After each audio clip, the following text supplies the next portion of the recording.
So hi everyone, welcome back to another video. आज के हम इस वीडियो में बात करने वाले आपके एक एग्जाम के बारे में जो कि मेनली 23 मार्च को है। तो इस एग्जाम का पेपर कोड है HUQP11 दैट इज 11 एंड जो पेपर का नाम है that is home science food and nutrition. So ये आपका जो पेपर है ये आपका 23 मार्च को है 2024 में, बट अगर आप इसे 2025 या 26 में भी इस वीडियो को देख रहे हो तो भी आपके लिए उतनी हेल्पफुल होगी वीडियो, क्योंकि इस पर्टिकुलर वीडियो में एक तो मैं आपका सिलेबस डिस्कस करने वाली हूँ, उसके बाद 30 इंपॉर्टेंट एमसीक्यूज जिनमें से आपके कुछ ना कुछ एमसीक्यूज आपके पेपर में आ सकते हैं। उसके अलावा आपको ये भी पता चल जाएगा कि किस टाइप के क्वेश्चन जनरली पेपर में बनते हैं। सबसे पहले अगर हम बात करें तो आपके पेपर में टोटल 75 क्वेश्चन आने वाले हैं। सारे सब्जेक्ट स्पेसिफिक नॉलेज के क्वेश्चंस होने वाले हैं और सारी क्वेश्चंस कंपल्सरी होंगे, तो इसका अंदर चॉइस आपके पास नहीं होगी। और आपका पेपर जो है वो बाइलिंगुअल फॉर्म में होगा, जो कि इंग्लिश और हिंदी दोनों में आएगा। तो आपके पास ऑप्शन होती है कि आप इंग्लिश में अटेम्प्ट करो या फिर हिंदी में। नेक्स्ट अगर हम बात करते हैं सिलेबस के बारे में, तो आपका जो सिलेबस है सबसे पहले है फूड एंड साइंस मतलब फूड साइंस, दूसरा आपके पास होम मैनेजमेंट, और एक चीज़ और, क्योंकि इसके अंडर में भी आपके पास और जैसे डिफरेंट टॉपिक्स है, डेफिशिएंसी डिसीजेस या फिर physiology of human body, human energy, BMR, ये सारे कुछ ऐसे टॉपिक्स हैं जो कि आपके जो है इस पर्टिकुलर मतलब फूड साइंस के अंडर में आते हैं। और वैसे और भी सिलेबस जो है उसके अंडर में भी बहुत सारे टॉपिक्स हैं, तो वो आप खुद वीडियो पॉज करके पढ़ सकते हैं, बिकॉज अभी इस वीडियो का जो हमारा मेन कंसर्न है दैट इज इंपॉर्टेंट एमसीक्यूज जो आपके पेपर में आ सकते हैं। सेकंड जो आपका इंपॉर्टेंट टॉपिक है that is home management. Then you have is textile, जिसमें आपका फाइबर्स, डाइंग, लॉन्ड्रिंग, इन सब के बारे में आ सकता है, फैब्रिक के बारे में। Then you have is human physiology, जिसमें आपके मेनली स्कूल की हाइजीन या फिर प्री स्कूल की हाइजीन के बारे में हो सकता है, adjustment of children, marriage and family establishment, parents education and mental health. Then you have is extension education, जिसमें आपका मेनली फिलोसफी वगैरह के बारे में हो सकता है of extension education, women upliftment and society के अपलिफ्टमेंट के लिए। सो वो सारे कोर्सेज वगैरह के बारे में आपको बताया जाएगा कि क्या क्या गवर्नमेंट लाइव है उन सब के बारे में भी। Then you have is adult education, जिसमें जनरली पंचायत राज सिस्टम भी आ सकते हैं इंडिया का, टूल्स वगैरह के बारे में, टेक्निक्स के बारे में, of research and elementary statistics. ये आपका पूरा है सिलेबस। बात कर लेते हैं अपने फर्स्ट क्वेश्चन से। पहला आपका क्वेश्चन है which branch of science deals with the fundamental aspects of food composition and behaviour. मतलब कि ऐसी कौन सी साइंस है जो कि मेनली डील करती है फंडामेंटल एस्पेक्ट्स के साथ, जो कि होते हैं food composition and behaviour.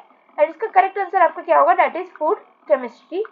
Next आपका क्वेश्चन है which of the following is not an elementary knowledge area required for food science. मतलब कि इसके लिए आपको, अगर आपको फूड के बारे में पढ़ना है तो आपको इस पर्टिकुलर चीज के में जो वो है एजुकेशन होना कंपल्सरी नहीं होता है, and that will B geology. Next आपके पास है what is the term for the scientific study of nutrients in food and the effect on health. तो मतलब इसका साइंटिफिक स्टडी क्या कहलाती है, and that will B nutrition, क्योंकि अगर हम न्यूट्रिएंट्स के बारे में पढ़ रहे हो तो उसका मतलब जो मेन टॉपिक होता है दैट इज न्यूट्रिशन, जिसमें आपके माइक्रो एंड मैक्रो न्यूट्रिएंट्स आते हैं, और इसमें भी डिफरेंट क्लासिफिकेशंस होते हैं कि कौन से ऐसे होते हैं जो एनर्जी प्रोवाइड करते हैं, कौन से ऐसे होते हैं जो फाइबर वगैरह आपको देते हैं, कौन से ऐसे होते हैं जो मतलब और सारे मतलब डिफरेंट वर्क्स के लिए होते हैं फॉर द बॉडी। नेक्स्ट आपके क्वेश्चन आ जाता है यहाँ पे what is the scientific term for the rate at which the body uses energy while at rest, and the correct answer here will be basal metabolic rate that is BMR। Next question में आ जाते हैं which of the following is not a principle of home management, और इसका जो correct answer है that is emotion management. तो home management आपको टाइम मैनेजमेंट के बारे में सीखना होगा, मनी के बारे में सीखना होगा, एनर्जी मैनेजमेंट के बारे में सीखना होगा, but not of emotion management, क्योंकि वो होम मैनेजमेंट में नहीं आएगा। नेक्स्ट आपका क्वेश्चन है what is the term for the process of simplifying task to increase efficiency. मतलब कि आपको काम जो है वो और ज़्यादा इजी कर दो ताकि आपका जो एफिशिएंसी है, ये जो प्रोडक्टिविटी है उस वर्क की, वो ज़्यादा हो सके। इसे हम क्या कहते हैं, इस प्रोसेस को हम कहते हैं वर्क सिंप्लीफिकेशन। नेक्स्ट आपका क्वेश्चन हो जाता है यहाँ पे which aspect of human management which aspect of home management involves the concept of household purchases। तो जिसमें आपको हाउस होल्ड परचेजेस आपको पूरा मेंटेन रख सकते हैं, and that will be money management. Next question है हमारे पास what is the primary objective of community development programmes, और इसका करेक्ट आंसर होगा सोशल इक्विटी। नेक्स्ट है which textile fibre is derived from the flax plant, और flax plant से कौन सी जो टेक्सटाइल फाइबर है जो ड्राइव होता है, and that will be linen. Next question हमारे पास which of the following is not a deficiency disease, और इनमें से कौन सी डेफिशिएंसी डिसीज नहीं है, एंड दैट विल बी, इसमें आपके 4 ऑप्शन है करेक्ट, जैसे 4 ऑप्शन आपके इसमें first is rickets, then you have is anaemia, then you have is diabetes, and then you have is scurvy, and the correct answer here will be diabetes. Next question में आ जाते हैं which method is commonly used for fabric construction.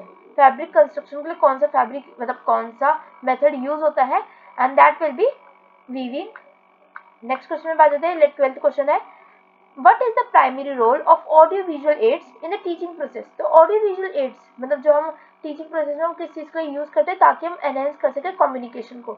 जब में 4 अलग option भी थे, जैसे कि 3 अलग ऑप्शन भी थे, reduce teacher workload, increase student independence and then provide entertainment. So इसका करेक्ट आंसर हमारा यही होगा, that is enhance communication. Next question पे हम आ जाते हैं, that is which Indian governmental system is responsible for local governance. 4 option है हमारे पास, federal system, parliamentary system, panchayat raj system and monarchal system. आपको बताना है कि इसमें से कौन सा ऐसा सिस्टम है इंडियन गवर्नमेंटल सिस्टम जो कि रिस्पॉन्सिबल होता है लोकल गवर्नेंस के लिए। लोकल गवर्नेंस होती है जो कि गांव वाली होती है, and that will be panchayat raj system. Next हमारे पास क्वेश्चन है, which programmes aims at the upliftment of women and children in India. मतलब इनमें से कौन सा ऐसे जिसमें वुमेन्स और चिल्ड्रंस की जो है अपलिफ्टमेंट होगी। पहला है mid day meal. Mid day meal में कौन सी होती है, जनरली बच्चों की होती है। नेक्स्ट है स्वच्छ भारत अभियान। स्वच्छ भारत अभियान में सबकी ही होगी बिकॉज वो क्लीन इंडिया वगैरह रहेगा। नेक्स्ट हमारे पास है बेटी बचाओ बेटी पढ़ाओ, जिसमें वुमेन्स का भी है और बच्चों का भी है। एंड नेक्स्ट हमारे पास है मेक इन इंडिया, जो कि सबके लिए होता है। So the correct answer here will be Beti Bachao Beti Padhao, because that is for the womens also and that is for the childrens also.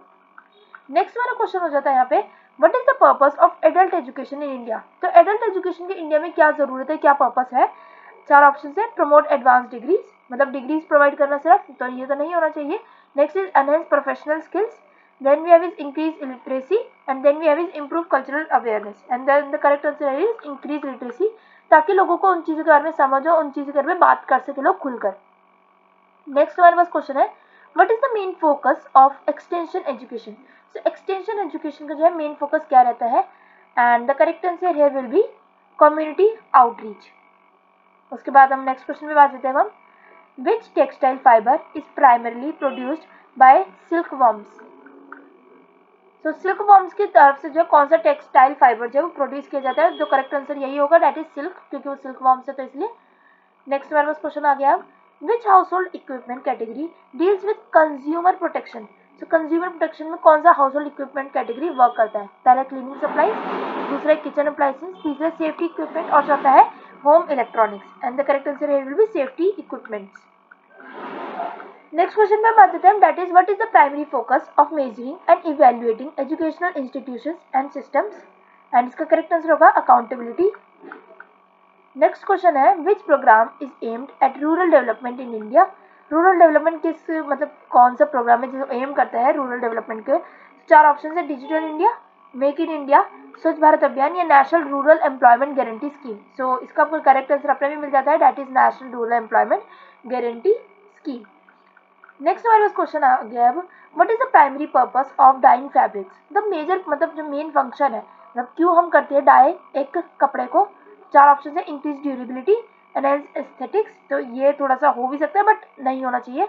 Then we have is improve comfort and then we have is reduce cost. So इसका correct answer है enhance aesthetics. तो वही मैंने आपको बताया कि होना नहीं चाहिए था बट है, क्योंकि आजकल के टाइम में डाइंग सिर्फ वही लोग करवाते हैं जनरली कपड़े की, जिनको जनरली क्या चाहिए होता है कि ताकि कपड़ा जो है जो यूज अब खत्म हो चुका है या फिर जो अब जिस कपड़े को पहन हुआ वो बोर हो चुके हैं, अब वो उसे दोबारा पहन सके। डाई करवाने के बाद वो कपड़ा थोड़ा और ज़्यादा खिल कर आएगा या फिर और ज़्यादा अच्छा दिखेगा, तो वो क्या हो गया, एनहेंस एस्थेटिक्स। नेक्स्ट है which fabric construction method involves tangling fibers together to form a cohesive structure, and the correct answer here will be felting। उसके बाद हमारा नेक्स्ट क्वेश्चन है, what is the primary focus of the concept of interior and exterior decorations of the house. So interior और exterior decoration का जो focus किसके लिए रहता है, and that will B aesthetics. Next हमारा है, which of the following is not a method used in child study. तो बच्चे की अगर पढ़ाई करनी है तो उसके लिए आप कौन सा एक मेथड यूज नहीं करते हो। 4 ऑप्शन है, observational, experimental, theoretical and case study. तो बच्चे के लिए थियोरेटिकल यूज नहीं कर सकते, आपको ऑब्जर्व करना था बच्चे को, एक्सपेरिमेंट कर सकते हो चीज़ों को, और कुछ केस स्टडीज रीड कर सकते हैं कि बच्चे जनरली कैसा बिहेव करते हैं या फिर कैसा बिहेवियर रहते हैं बच्चों का, किस टाइम पे ज़्यादा बिहेवियर मतलब अच्छा नहीं होता है, चिड़चिड़ा वाला होता है, तो ये सब स्टडी कर सकते हो।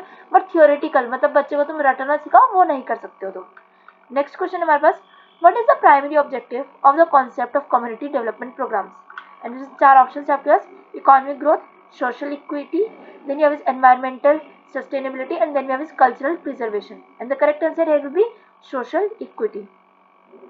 next question पे आ जाता हूँ, विच method is commonly used for laundering fabrics, और कौन सा मतलब लॉन्ड्रिंग फैब्रिक के लिए कौन सा मेथड यूज होता है, that will be washing. Next वाला क्वेश्चन है which of the following is not a national program. हाँ, ये याद रखना नेशनल प्रोग्राम कौन सा नहीं है। अब इससे आपको ये पता चल जाएगा कि कौन कौन से जो 3 आपके अलग होंगे आंसर्स, जो आपके 3 रॉन्ग आंसर्स होंगे इस पर्टिकुलर क्वेश्चन के, तो वो सारे नेशनल प्रोग्राम है for the womens and the children. 4 option है आपके पास, बेटी बचाओ बेटी पढ़ाओ, तो ये तो नेशनल हो गई ही। स्वच्छ भारत अभियान भी नेशनल है। Pradhanmantri Awas Yojana and then we national rural health mission. तो करेक्ट आंसर यहाँ पर क्या है, प्रधानमंत्री आवास योजना, जो कि एक नेशनल प्रोग्राम नहीं है for the upliftment of women and the children in India. Next question में आ जाते हैं, what is the primary role of textiles in human physiology, and 4 option है आपके, और इसका करेक्ट आंसर है regulation of body temperature. Next हम बात कर रहे थे क्वेश्चन के में, that is which term refers to the process of removing impurities from food items. तो फूड आइटम से जो है इम्प्योरिटीज जो है हटाने का, वो उस प्रोसेस को हम क्या कहते हैं, and that will B food purification. Last question में आ गए हम। So this is the last question, और इसका आंसर मैं आपको ऑलरेडी मैंने आपको बता रखा है कि लास्ट क्वेश्चन का आंसर मैं आपको नहीं दिखाने वाली हूँ, तो इसका आपको कमेंट करना है कि आंसर नंबर 30 क्या होगा, और पूरा सेंटेंस का मतलब करना है, जो भी आंसर होगा उसका पूरा सेंटेंस लिखना है। लाइक इसका क्वेश्चन है what is the primary focus of philosophy of extension education. तो अगर आपको जो भी आंसर लगता है तो उसका क्या लिखोगे, the primary focus of the philosophy of extension education is, और फिर जो भी आपको आंसर लगता है, अगर ये लाइफ लॉन्ग लर्निंग है तो वो, देन कम्युनिटी एम्पावरमेंट है तो वो लिख सकते हैं, इंडिविजुअल एनवायरमेंट है तो वो, या फिर एकेडमिक एक्सीलेंस है तो वो। तो आपको चारों ऑप्शन में से कोई जो आपको एक आंसर सही लगता है वो आपको लिखना है यहाँ पे। जिसका आंसर सही होगा उसको मैं यहाँ पे हार्ट दे दूंगी या फिर पिन कर दूंगी इस कमेंट को। उसके अलावा अगर आपको आज की वीडियो इन्फॉर्मेटिव और हेल्पफुल लगी हो तो वीडियो को लाइक कर देना, चैनल को सब्सक्राइब कर लेना। जो भी आपका नेक्स्ट अब जल्द में एग्जाम आ रहा था उसका आप सिलेबस वगैरह मुझे बता सकते हो, या फिर पेपर कोड और एग्जाम की डेट ये बता देना, ताकि आपको उस पर्टिकुलर एग्जाम की तैयारी इस चैनल पर करवा दी जाए। उसके अलावा अगर आपकी कोई भी क्वेरी है तो आप कमेंट से बता ही सकते हैं, या फिर आप मुझे इंस्टा पे भी मैसेज कर सकते हैं for more the queries. And अगर वीडियो हेल्पफुल लगी तो वीडियो को लाइक कर देना, चैनल को सब्सक्राइब कर लेना और इंस्टा पे फॉलो कर लेना। Stay safe and thanks for watching. Bye bye.